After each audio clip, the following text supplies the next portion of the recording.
I know what everyone comes to Famidaily for. Baseball. Well, you'll have to wait till tomorrow for that. But today we have the other thing that people come to Famidaily for. My views on board game design. That's right, Shuffle Fight is another Famicom board game. And for once, it's not Sugorok based. That means it avoids the most common pitfall that I find when people who don't understand board games try to design a board game. They tend to make the results totally random. Unfortunately, Shuffle Fight stumbles into the second most common bad board game design. The "why would you use anything other than the strongest option" problem. You used to see this all the time in collectible card games.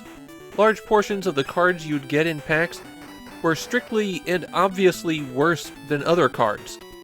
In those cases, the designers were assuming that the cards would be balanced by rarity. A really, really stupid assumption. But other times you see it because the designer thinks that people will go for aesthetics, or there will be social pressure against using the best option. And it turns out that this is wrong. Shuffle Fight is one of those games that mashes together a bunch of giant robot franchises, and in the game, all of the giant robots are represented by cards.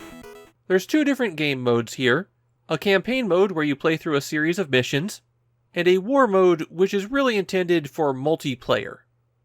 The primary difference between those two modes is that in campaign mode, you're given a hand of cards to start with, and that's all you get.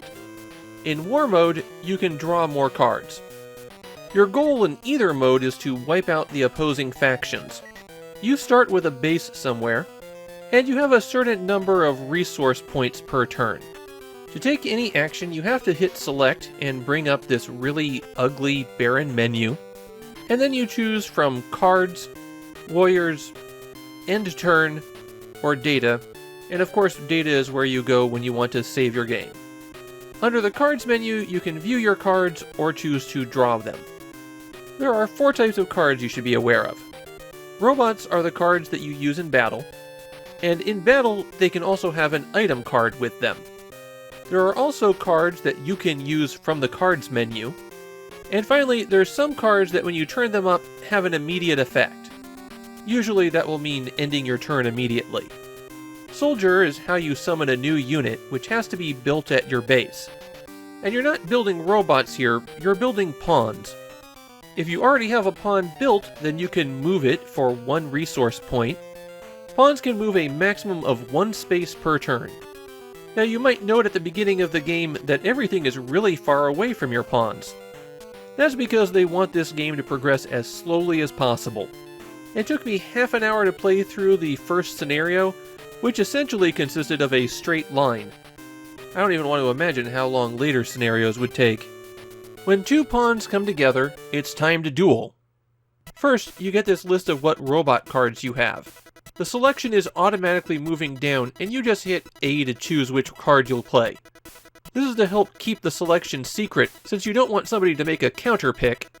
Please note that there are no counter picks other than choosing your strongest card. Next, you repeat this process with your item cards, and then you go into battle. You each roll 1 die for initiative, and then on every turn you can choose to attack or use your item. If you give a robot an item card for a battle, it is gone forever at the end of that battle. So use it or lose it. Robots have 4 stats: their health, their damage, their defense, and their speed. Who attacks first each round is determined by the speed and the initiative die roll, and the damage you dish out is your damage value, which will include a certain number of dice rolled, minus the opposing robot's defense. If all numbers on the dice are the same, then it's a critical hit where all the dice are considered to have rolled a 6, and then any damage dealt is doubled.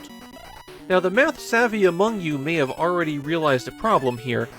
Some robots roll 3 dice for their attack, and are thus much stronger, but the 2-die robots can roll criticals much easier. They have a 1 in 6 chance of doing that, as opposed to the 1 in 36 chance for a robot that rolls 3 dice. This doesn't balance the units at all, it just makes the results of combat more random. Eventually, one robot runs out of hit points, and that kills the pawn. That's the way the game works, And what you're going to find are that there's really 3 classes of robots. Robots that roll 2 dice, which are effectively useless, and when they fight any enemy robot, it's effectively 50-50 on who will win. The 3 dice robots, who will almost always beat a 2 dice robot, and then finally the 3 dice robots who have extra high hit points. So they'll be able to beat the regular 3 dice robots just by outlasting them. Once you've identified your best card, there's no reason to not play that one over and over again. Why would you play a worse one and lose your pawn? Even the board design is really poor here. In War Mode, it's asymmetrical in ways that heavily favor certain players, and the limited movement of the pawns means that there's no fancy maneuvering here.